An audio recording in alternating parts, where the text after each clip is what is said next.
વિદ્યાર્થીની બહેનો અને મિત્રો, ગઈકાલે આપણે માંગની આગાહીની વિવિધ પદ્ધતિઓની ચર્ચા કરી હતી. એ ચર્ચામાં આપણે બે પદ્ધતિઓની ચર્ચા કરી હતી. જેમાં પહેલી ચર્ચા હતી કે આ માંગની આગાહીના અર્થ અને સ્વરૂપ સાથે સંકળાયેલી અને એ ગ્રાહકોની મુલાકાત પદ્ધતિ, એટલે ગ્રાહકોના ઈરાદાની મોજણી સર્વે કરવામાં આવે એવી એક આ પહેલી પદ્ધતિની આપણે ચર્ચા કરી હતી. અલબત્ત એ વધારે પડતી આત્મલક્ષી હોવાને કારણે એની ઘણી બધી મર્યાદાઓ છે. બીજી પદ્ધતિની આપણે ચર્ચા કરી હતી નિષ્ણાતોના મંતવ્યોની પદ્ધતિ, નિષ્ણાતોના અભિપ્રાયોની મોજણીની પદ્ધતિ. આપણે એના વિશે પણ કેટલીક ચર્ચા કરી હતી. એની કેટલીક મર્યાદાઓનો પણ આપણે અભ્યાસ કર્યો હતો. અને એ મર્યાદાઓમાં ખાસ તો એ નિષ્ણાતોના પૂર્વગ્રહો ક્યારેક એમાં કામ કરતા હોય છે. બીજી બાજુ એ નિષ્ણાતોને એ બાબતનો કેટલો અનુભવ છે એ બાબત પણ એટલી મહત્ત્વની બને છે. અને નિષ્ણાતોના અભિપ્રાયોમાં ઘણીવાર આત્મલક્ષી બાબત આવી જતી હોય, એ તટસ્થતાથી નિર્ણયો ન લેતા હોય, એમનામાં એ પૂર્વગ્રહોને કારણે, એમના અનુભવના અભાવને કારણે, અથવા તો એ નિર્ણયની બાબતમાં આત્મલક્ષી બની જતા હોવાને કારણે કાં તો એ વેચાણ અંગેનો નિર્ણય છે કાં તો અતિશય થઈ જાય, કાં તો વેચાણ અંગેનો નિર્ણય છે એ બિલકુલ એકદમ ઓછો થઈ જાય. એટલે આવું બનતું હોય છે નિષ્ણાતોના અભિપ્રાયોની અંદર. એટલે એ સંપૂર્ણ જાણકારી ન ધરાવતા હોય એવું પણ બને, કેટલીક હકીકતથી તેઓ અજાણ હોય તેમ પણ બને. અને એને કારણે એ વિચારનો અંદાજ વાસ્તવિક બનવાનો સંભવ ઓછો રહે છે. એ જે છે એ અવાસ્તવિક બને છે. એના વિશેની આપણે આ ચર્ચા કરી હતી. અને છેલ્લે એમ પણ કહ્યું હતું કે આ બધી મર્યાદાઓ હોવા છતાં આ પદ્ધતિ થોડી વિશ્વાસપાત્ર છે એમ કહી શકાય, થોડે ઘણે અંશે પણ વિશ્વાસપાત્ર છે એમ કહી શકાય. ત્રીજી પદ્ધતિ હતી જેની ચર્ચા આપણે બાકી હતી, એ છે બજાર પ્રયોગ પદ્ધતિ. વસ્તુની માંગ વિશે આગાહી કરવામાં બજાર પ્રયોગ પદ્ધતિ પણ ઘણી લોકપ્રિય નીવડી છે. આ પદ્ધતિ અનુસાર બજારની વાસ્તવિક પરિસ્થિતિ હેઠળ ગ્રાહકના વર્તનનો અભ્યાસ કરવામાં આવે છે. તેમાં પેઢી 4-5 શહેરોના બજારો પોતાની વસ્તુના વેચાણ માટે પસંદ કરે છે. વસ્તુના વેચાણ માટે પસંદ કરવામાં આવેલા બજારોમાં શહેરી વસ્તી, આવકની સપાટી, સામાજિક અને સાંસ્કૃતિક ભૂમિકા વગેરે બાબતોમાં સમાન લક્ષણો ધરાવતા હોય તે જરૂરી છે. અહીં વસ્તુના ભાવમાં ફેરફાર, જાહેર ખર્ચમાં ફેરફાર, વેચાણ વ્યવસ્થામાં ફેરફાર વગેરે દ્વારા વસ્તુની માંગમાં કેટલા પ્રમાણમાં ફેરફાર થાય છે તેની તપાસ કરવામાં આવે છે. એટલે કે આનો અર્થ એ થયો કે નિષ્ણાતોના મંતવ્ય અનુસારની મોજણીની જે પદ્ધતિ છે એમાં જે મર્યાદાઓ હતી, પૂર્વગ્રહો છે, આત્મલક્ષી બાબત છે, અથવા તો વસ્તુની જાણકારી ન હોય, આ બધી બાબતોને બજાર પ્રયોગ પદ્ધતિ દ્વારા દૂર કરવામાં આવે છે. અને વસ્તુના વેચાણ માટે પસંદ કરવામાં આવેલા બજારોમાં એ શહેરની વસ્તી કેટલી છે, એ શહેરની આવકની સપાટી કેટલી છે, એ શહેરની સામાજિક અને સાંસ્કૃતિક ભૂમિકા કેવી છે, એ બધી બાબતોના લક્ષણો જાણીને એ બધી બાબતોની માહિતી પ્રાપ્ત કરવાની બાબત આ બજાર પ્રયોગ પદ્ધતિની અંદર અપનાવવામાં આવે છે. અહીં વસ્તુના ભાવમાં પણ ફેરફાર થાય છે, જાહેર ખર્ચમાં પણ ફેરફાર થાય છે, વસ્તુના વેચાણ વ્યવસ્થામાં પણ ફેરફાર થાય છે.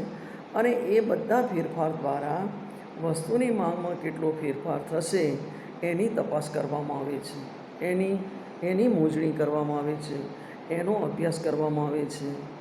અને એની મોજણી કે અભ્યાસ કરીને બજાર પ્રયોગ પદ્ધતિ દ્વારા માંગની આગાહી વિશે બિલકુલ સત્યની નજીક પહોંચી શકાય એ માટેના આ પ્રયોગ પદ્ધતિની અંદર ઉપાયો અજમાવવામાં આવે છે.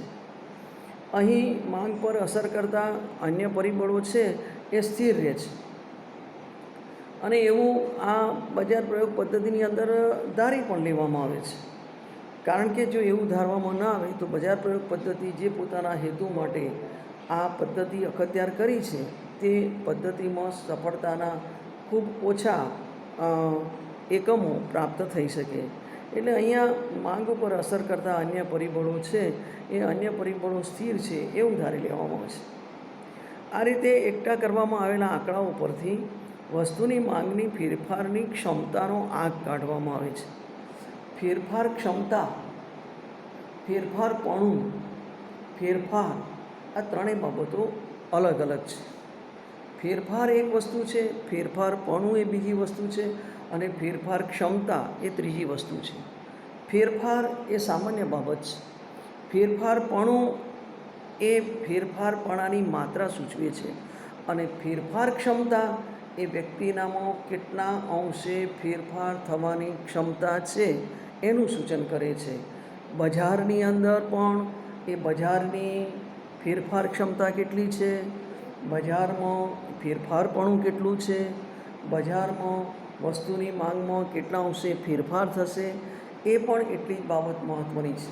એટલે જેમ એકમલક્ષી બાબતમાં આપણે વ્યક્તિનો અભ્યાસ કરીએ એમ સર્વગ્રાહી રીતે બજાર પદ્ધતિનો અભ્યાસ કરીએ તો આ એકમ ઉપરથી સમગ્ર ઉપર જઈ શકાય અને એકમ ઉપરથી સમગ્ર ઉપર જઈને ફેરફાર, ફેરફારપણું અને ફેરફાર ક્ષમતા એને આપણે સમજી શકીએ. એટલે આ જે બાબત છે કે આ રીતે એકઠા કરવામાં આવેલા આંકડાઓ છે, એકઠા કરવામાં એકત્ર કરવામાં આવેલી માહિતી છે, આ એકત્ર કરવામાં આવેલી જુદી જુદી પદ્ધતિઓ છે એ પરથી વસ્તુની માંગની ફેરફાર ક્ષમતા કેટલી છે, કેટલા પ્રમાણમાં ફેરફાર ક્ષમતા થઈ શકશે એનો આંક કાઢવામાં આવે છે, જેને આધારે વસ્તુની માંગની આગાહી થઈ શકે છે. અલબત્ત આપણે અભ્યાસ કર્યો તેમ જેમ ગ્રાહકોની મોજણીની પદ્ધતિ છે અથવા તો જેને તમે પ્રશ્નાવલી પદ્ધતિ કહો છો તે, અને બીજી પદ્ધતિ છે એ છે નિષ્ણાતોના મંતવ્યોની પદ્ધતિ, અને એ બંને પદ્ધતિઓની મર્યાદાઓ વિશેનો આપણે અભ્યાસ કર્યો અને એ અભ્યાસ પછી આપણે ત્રીજી પદ્ધતિનો અભ્યાસ કરીએ છીએ જેને બજાર પ્રયોગ પદ્ધતિ કહેવામાં આવે છે. એ બજાર પ્રયોગ પદ્ધતિની પણ કેટલીક મર્યાદાઓ છે. જેમ કે આ પદ્ધતિ ખૂબ જ ખર્ચાળ છે. આ પદ્ધતિ નાના કદની નવી પેઢીઓને પરવડે નહીં, કારણ કે આ પદ્ધતિમાં ખૂબ જ ખર્ચ આવતું હોય છે. એટલે જે પેઢીઓ પોતાનો વિકાસ કરી શકી નથી, જે પેઢીઓ હમણાં સ્થાપિત થઈ છે, જે પેઢીઓની અંદર હજુ હમણાં વિકાસની શરૂઆત થયેલી છે, એવી નાની પેઢીઓ જે છે એ નાની પેઢીઓ અથવા તો નાના કદની પેઢીઓને આ પદ્ધતિ ખૂબ જ ખર્ચાળ લાગે છે. એટલું જ નહીં, આ પદ્ધતિ ટૂંકા ગાળા પર આધારિત છે. બજાર પદ્ધતિ છે એ બજાર પ્રયોગ પદ્ધતિ એ ટૂંકા ગાળા પર આધારિત છે અને એથી લાંબા ગાળાની આગાહી માટે તેનો ઉપયોગ કરવો એ યોગ્ય નથી, એ હિતાવહ નથી. એટલે લાંબા ગાળાની આગાહી માટે, લાંબા ગાળાની વસ્તુની આગાહી માટે આ પદ્ધતિ ઉપયોગી નીવડી શકશે નહીં. અહીં અન્ય પરિબળો સ્થિર રહે છે તેવી ધારણા કરવામાં આવી છે, જે નિષ્કર્ષ તારવવામાં 100% સાચા હોતા નથી. પરિબળો સ્થિર છે, અન્ય પરિબળો સ્થિર છે એવી ધારણા કરવામાં આવે છે અને એવો જે નિષ્કર્ષ કાઢવામાં આવે છે એ 100% સાચા હોતા નથી. બજાર પ્રયોગ દરમિયાન સામાજિક પરિસ્થિતિમાં ફેરફાર થાય, બજાર પ્રયોગ દરમિયાન આર્થિક પરિસ્થિતિમાં ફેરફાર થાય, બજાર પ્રયોગ દરમિયાન કોઈપણ પ્રકારના આવા જે ફેરફારો છે એ ફેરફાર થાય તો પણ આ પદ્ધતિને આધારે કરવામાં આવતી માંગની આગાહી ખોટી પડે એવું બને. એટલે આ એની મર્યાદાઓ છે. એની સૌથી મહત્ત્વની મર્યાદા એ છે કે આ પદ્ધતિ ખૂબ જ ખર્ચાળ છે. ચોથી પદ્ધતિ છે માંગની આગાહી કરવાની ભૂતકાલીન વલણોની પદ્ધતિ, અને ભૂતકાળના વલણો પરથી ભાવિના વલણો મેળવવાની રીત. આ બહુ મહત્ત્વની રીત છે. ભૂતકાલીન વલણોની પદ્ધતિ કેવી હતી, એટલે કે ભૂતકાળમાં એના એટીટ્યૂડની પદ્ધતિ કેવી હતી, ભૂતકાળમાં એના એટીટ્યૂડના વલણો ઉપરથી એની એટીટ્યૂડની પદ્ધતિ ઉપરથી ભાવિ એટીટ્યૂડ એનો કેવો હશે, અથવા તો ભાવિ એટીટ્યૂડ મેળવવાની જે રીત છે કે ભાવિ એટીટ્યૂડ મેળવવાની જે પદ્ધતિ છે એ પદ્ધતિને ભૂતકાલીન વલણોની પદ્ધતિ અથવા તો ભૂતકાળના વલણો પરથી ભવિષ્યના વલણો મેળવવાની પદ્ધતિ કહેવામાં આવે છે. ભૂતકાળના વલણો ઉપરથી ભવિષ્યના વલણો મેળવવાની પદ્ધતિ છે. એટલે અહીંયા કમ્પેરિઝન કરવામાં આવ્યું છે કે ભૂતકાળમાં એના વલણો કેવા હતા, એ ભૂતકાળના વલણોનો અભ્યાસ કરવામાં આવે તો એ ભૂતકાળના વલણો ઉપરથી એ ભવિષ્યના વલણો કેવા હશે, ભવિષ્યના વલણોની પદ્ધતિ કેવી હશે, ભવિષ્યના વલણોની રીત કેવી હશે એ આપણે મેળવી શકીએ. એટલે આનો અર્થ એ થયો કે ભૂતકાળના વલણો પરથી ભવિષ્યમાં પણ ચાલુ રહેશે તેવી સાતત્યની ધારણા કરીને તમે ભાવોની માંગની આગાહી કરી શકો છો.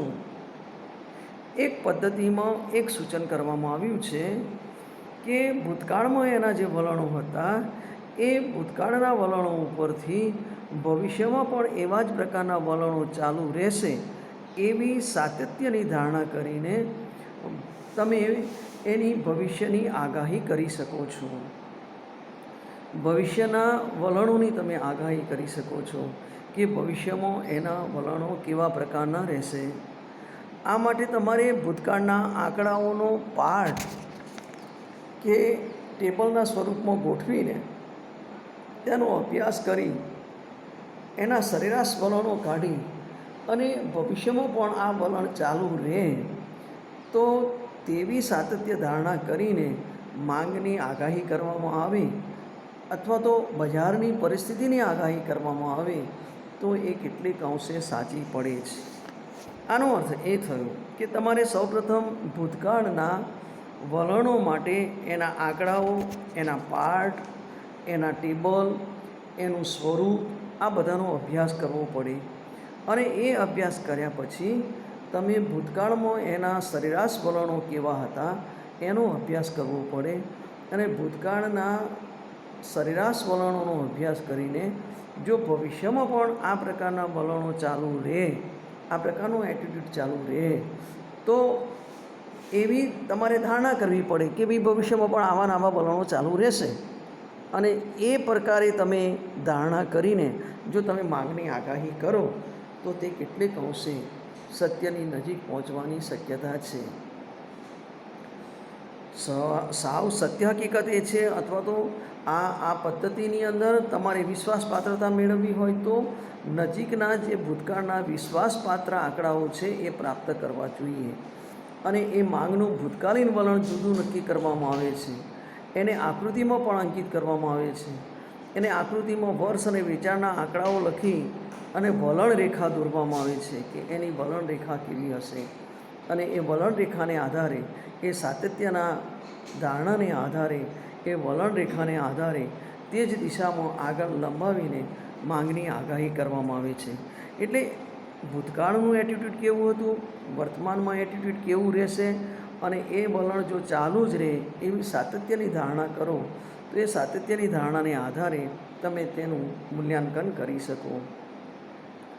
કેટલાક ફેરફારો એવા છે, કેટલાક ફેરફારોને કારણે વળણરેખા સીધી આગળ વધવાને બદલે ઉપર તરફ કે નીચે તરફ પણ વળાંક લઈ લે, જેને વળાંક બિંદુ તરીકે આપણે ઓળખીએ છીએ, વળાંક બિંદુ કહેવામાં આવે છે. એટલે ફેરફારો કેવા છે એનું પણ ચિત્ર સ્પષ્ટ થવું જોઈએ, કારણ કે કેટલાક ફેરફારોને કારણે વલણ રેખા જે છે, એટીટ્યૂડ રેખા છે, એ સીધી આગળ વધવાને બદલે, કારણ કે આપણે તો સાતત્યની ધારણા કરી છે કે ભૂતકાળમાં જે વલણ હતું એ અત્યારે વર્તમાનમાં ચાલુ રહેશે એવી સાતત્યની ધારણા કરીને આપણે આ અભ્યાસ કર્યો છે. એટલે ક્યારેક એવું પણ બને કે કેટલાક ફેરફારોને કારણે જે વલણ રેખા છે એ સીધી આગળ વધવાને બદલે કે ઉપર તરફ જવાને બદલે એ નીચેની તરફ વળાંક લઈ લે, અને જો એ ઉપર તરફ જવાને બદલે નીચેની તરફ વળાંક લઈ લે તો એને વળાંક બિંદુ કહેવામાં આવે છે. વળાંક બિંદુ એટલે એનો જે સાતત્યની ધારણાને આધારે આપણે જે અનુમાન કર્યું હતું એ અનુમાન કરતાં જો વિરુદ્ધ દિશામાં એ વલણ રેખા જવાનો પ્રયાસ કરે તો એને વળાંક બિંદુ તરીકે ઓળખવામાં આવે છે. જે બિંદુથી એ બીજી તરફ જવાનો પ્રયાસ કરે, આગળ વધવાને બદલે વલણ રેખા ખરેખર તો સાતત્યની ધારણામાં સીધીને સીધી આગળ વધવી જોઈએ, પણ જો એ સીધીને સીધી આગળ ન વધે અને જો એ નીચે તરફ જાય તો એનો અર્થ એ થયો કે જે બિંદુએથી એ નીચે તરફ જવાની શરૂઆત કરે છે ત્યાંથી એનું વળાંક બિંદુ કહેવામાં આવે છે. અને આ વળાંક બિંદુ મુખ્યત્વે માર્ગમાં આવતા કેટલાક આકસ્મિક ફેરફારો અથવા તો કેટલાક વેપાર ચક્રીય ફેરફારોને પરિણામે અસ્તિત્વમાં આવે છે. આકસ્મિક ફેરફારો અને વેપાર ચક્રીય ફેરફારો એને કારણે આ પ્રકારની પરિસ્થિતિ સર્જાય છે. એટલે ક્યારેક મોસમી કારણો હોય, આકસ્મિક કારણો હોય, ક્યારેક વેપાર ચક્રીય ફેરફારો હોય અને એને કારણે આ વળાંક બિંદુની પરિસ્થિતિ ઉદ્ભવે છે. એને કારણે આ પરિણામ આપણને પ્રાપ્ત થાય છે. એટલે ભૂતકાળમાં આવા વળાંક બિંદુઓનો અભ્યાસ કરી અને ભાવિ વિશે જાણીને તે સંદર્ભમાં એની આગાહી કરી શકાય. એટલે ભૂતકાળમાં આવા વળાંક બિંદુઓ કેટલા આવ્યા હતા અને કેટલી વખત એ વળાંક બિંદુઓનો ઉપર નીચે જવાની ગતિનો પ્રયાસ છે એનો અભ્યાસ કરીને, ભૂતકાળના જે આવા વળાંક બિંદુઓ છે એનો અભ્યાસ કરીને ભવિષ્ય વિશેની જાણકારી મેળવીને તે સંદર્ભમાં એની આગાહી થઈ શકે છે. આ પદ્ધતિની પણ કેટલીક મર્યાદાઓ છે. આ પદ્ધતિમાં મુખ્યત્વે સાતત્યની ધારણા કરવામાં આવી છે, પણ આજે સતત પરિવર્તનશીલ યુગમાં તે શક્ય નથી. એટલે કે ભૂતકાળમાં જે વલણ હતું એ વલણ ચાલુ જ રહેશે એમ માનીને સાતત્યની ધારણા કરવામાં આવી હતી, પણ આજનો સમય, આજનો યુગ એ સતત પરિવર્તનશીલ છે. આજનો સમય સતત પ્રવાહી છે અને એ વખતે આપણે ભૂતકાળમાં જે વલણ હતું તે વર્તમાનમાં પણ ચાલુ રહેશે એવી સાતત્યની ધારણા કરીને જે પદ્ધતિ અખત્યાર કરવામાં આવી છે એ આજના આ પરિવર્તનશીલ યુગમાં, આ પરિવર્તનશીલ સમયમાં એ શક્ય નથી. આ પદ્ધતિ પ્રમાણે કરવામાં આવેલ આગાહી ભાગ્યે જ સાચી પડે છે, કારણ કે આ પદ્ધતિમાં એક ધારણા જે સાતત્યની કરવામાં આવી છે એ ખોટી નીપજવાની પૂરેપૂરી શક્યતા છે. કારણ કે અત્યારે વર્તમાન સમય જે છે એ પરિવર્તનશીલતાનો સમય છે, વર્તમાન સમય છે એ ફેરફારનો સમય છે અને એને કારણે આ આગાહી ભાગ્યે જ સાચી પડે છે. ટૂંકા ગાળા માટે કદાચ આ પદ્ધતિ ઉપયોગી હશે, પણ લાંબે ગાળે આ પદ્ધતિ બિલકુલ ઉપયોગી નથી. કારણ કે સમયને લાંબે ગાળે સાતત્યની ધારણામાં પણ ફેરફાર થાય, લાંબે ગાળે બીજા કેટલાક પરિબળો પણ અસર કરે, લાંબે ગાળે આ વળાંક બિંદુ વધારે આવવાની પણ શક્યતા છે અને એને કારણે આ પદ્ધતિ માત્ર ટૂંકા ગાળામાં ઉપયોગી થઈ શકે, સમયને લાંબે ગાળે આ પદ્ધતિ ઉપયોગી થઈ શકે નહીં. વલણ રેખાના વળાંક બિંદુઓ અને તેના સંદર્ભમાં માંગની આગાહી કરવાનું કામ દુષ્કર છે, મુશ્કેલ છે, અટપટું છે, અઘરું છે. પણ એ મુશ્કેલ, અઘરું અને અટપટું અને દુષ્કર કાર્ય હોવાને કારણે વલણ રેખાના જે વળાંક બિંદુઓ છે એ વળાંક બિંદુઓએ માંગના સંદર્ભમાં આગાહી કરવાનું કામ એટલા પ્રમાણમાં અટપટું બને છે, મુશ્કેલ બને છે, દુષ્કર બને છે અને એના માટે વધારે સમય અને શક્તિનો ભોગ આપવો પડે છે. એટલે આ એક મર્યાદાઓ પણ આની અંદર રહેલી છે કે જેમાં તમે ભૂતકાલીન વલણોની પદ્ધતિ જેને કહેવામાં આવે છે એ ભૂતકાલીન વલણોની પદ્ધતિ દ્વારા પણ અપનાવવામાં આવતી આ આગાહીની પદ્ધતિમાં કેટલીક વાર મર્યાદાઓ દરેક પદ્ધતિની અંદર રહેલી છે. અલબત્ત હજુ આપણે આની અંદર બીજી કેટલીક પદ્ધતિઓનો અભ્યાસ કરવાનો છે. હાલ પૂરતું આપણે આ ચર્ચાને વિરામ આપીએ છીએ. એક મદદ કરજો. થઈ શકે તો તમે વિડીયો જોતા હો તો. જો આની અંદર કશું પણ ન સમજાય તો આ મોબાઈલ નંબર ઉપર તમે કોમેન્ટ્સ લખજો. હું ફરી એનો અભ્યાસ કરીને જવાબ આપવા માટેનો પ્રયત્ન કરીશ. આનો અર્થ એ થયો કે તમે કોમેન્ટ્સ લખો છો તો એનો અર્થ એ થયો કે તમે આ વિડીયો જુઓ છો, અભ્યાસ કરો છો, એના વિશે વિચારો છો અને કોમેન્ટ્સ લખો છો. એટલે બને ત્યાં સુધી આનો અભ્યાસ કરીને મને તમે જો ન સમજાયું હોય એ મુદ્દો લખી મોકલો તો વધારે આપણી ચર્ચા ઉપયોગી થશે એવું મારું પોતાનું અંગત મંતવ્ય છે. હાલ આપણે આ ચર્ચાને વિરામ આપીએ છીએ. સમજવાની કોશિશ કરજો.